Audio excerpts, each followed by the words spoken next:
guys, just a quick note. We've seen over the past couple of days some media reporting about the new alcohol laws in Dubai.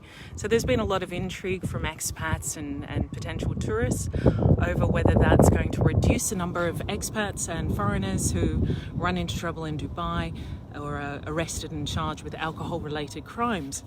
In this case, the new legislation is more of a marketing impression, more of a PR stunt than anything. Most arrests in Dubai are not because people have consumed alcohol without having a license, but the charges are pertaining to having alcohol in the bloodstream in public. So that whether or not you have a license and whether or not you have consumed the alcohol in a public venue.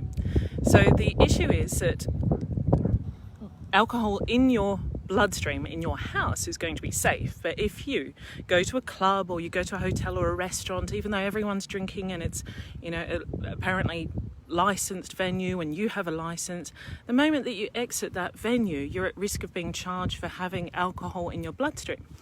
And the law doesn't define the amount of alcohol that you have in your bloodstream. So it could be the tiniest little amount and it's still in violation of the law, which means that you're at risk of arrest if your blood happens to be tested or if you fail a breathalyzer test for whatever reason. And you might be targeted because someone has reported you or someone doesn't like you and they've brought you to the attention of the authorities.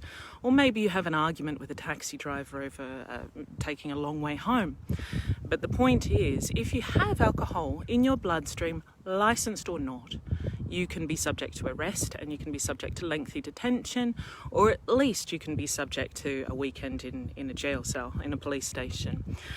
Point is, the licensing does not stop arrests, it doesn't prevent arrests, it never has, and until the reasons and the ways that people are arrested and the improvements in judicial process as far as the authorities need to think to themselves, do they actually want to arrest so many tourists and expats for alcohol-related violations, especially if they're not serious. Now, of course, in any country, you can say that drunk and disorderly will be arrested, in the US or the UK.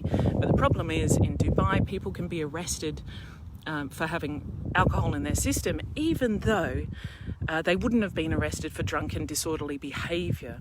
They might have been brought to the attention of the authorities for some other minor violation, or simply because there is a vindictive or spiteful person that doesn't like something about them in a pub or a club. So again, drinking in Dubai is very risky. We've seen people arrested for having less than a beer's worth of alcohol in their body. So again, be careful. Doesn't mean things are going to change, and it doesn't mean you're safe. Cheers.